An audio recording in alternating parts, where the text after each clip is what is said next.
Good morning, YouTube.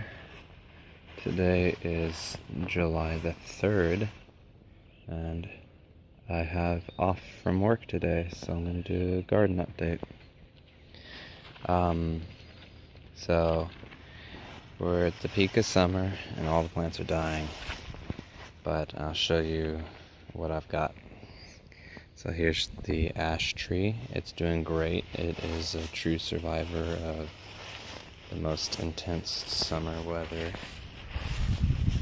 The sideways oak tree that the deer keep eating. The deer are still actively eating everybody's gardens.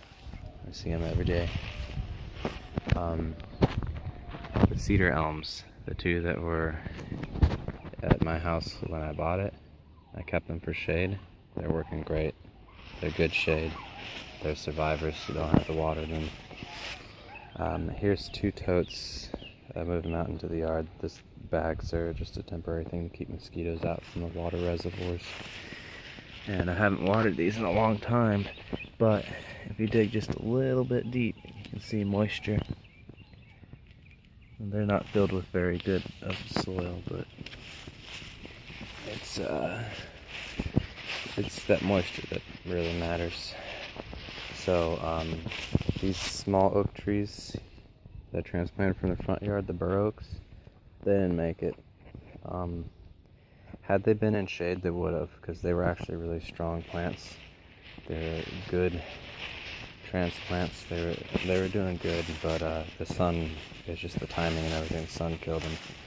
So I learned from that, and any future planting I'm going to do underneath these two trees. And I'm going to try and give them some kind of water reservoir. I just rolled out this old carpet here. Those are the chigger bushes. I ordered 30% vinegar to kind of kill back some of that vegetation. I'm going to spray it, and it's safe for the environment and stuff.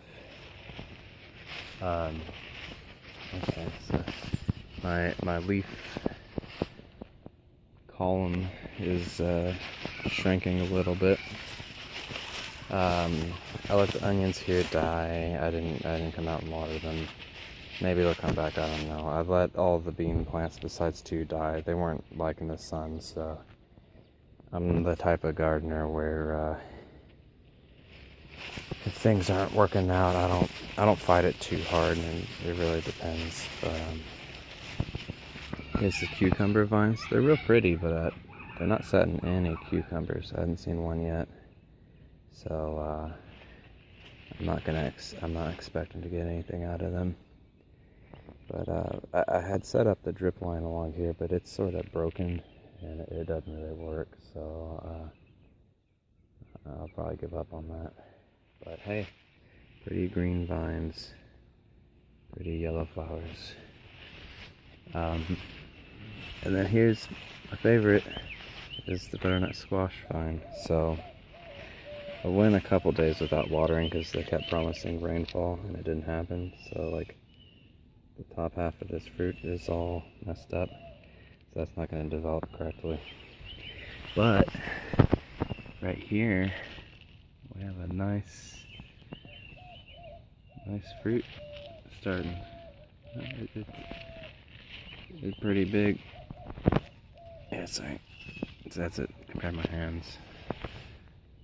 So maybe like 3.5 inches so far. And I saw today a little baby one. They're so cute when they're small. So it's been a lot of fun growing this vine. And I probably put $30 of water into it to get $1 of fruit out of it. But that's okay. Oh, I didn't explain the fig thing. Okay, so this is an attempt to slow down the watering. So I fill up these 5-gallon buckets. There's a trash bag in them because all 3 of these buckets I used are ones that I already had put a lot of large holes in the bottom. So for other stuff, other projects. But this one by doing this, it with my initial test, it looked like it lasted roughly an hour. If I filled this up, it would water the plant over the course of an hour. They weren't all the same, and the hole I made in the bottom was about pencil thickness. But I wanted it to be longer, so today I shoved some cloth down in where the hole is, and I'm hoping that'll slow it down a little bit. Ideally, I'd like it to go throughout the day, but so this is the strongest fig. It always has been. I think it gets the most shade, but we still have a few figs growing on. Here's one. Here's one.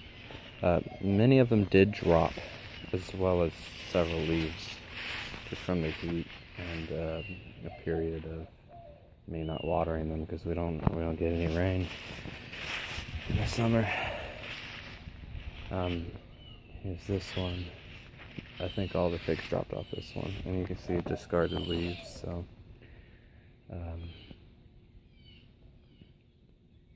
I'm mostly just trying to keep them alive through the summer. And here's this one. This one, it's kind of subtle and hard for me to notice since I see them often. But these trees, they're getting taller. I mean, this one, you know, it's probably 5.5 feet now. And it wasn't that tall when I planted it less than a year ago, like half a year ago. So it's been growing. There's a little fig started. Here's the fig. So I'm happy with the growth on the trees. That's great. I know the smart thing to do would be to remove the fruits so that the plant will focus on growing larger, but I'm impatient. And then here's a pumpkin vine. Our Halloween pumpkin spilled seeds here, and there happened to be mulch here, and they just kind of took, so I've been watering it. And we got pretty flowers. Pumpkin flowers are edible. I could eat that if I wanted to, but I'd rather it start turning into a little pumpkin. I don't know if that's possible with it just being in the mulch like that, with me kind of rarely watering it. Ants. Got a lot of ants. Got ant problems. So, that's it. Oh, I took the IKEA table apart. That's it. Thanks for watching. I'll put some seeds in those totes. I don't know what yet. But it'll be good times. Have a good day. Bye.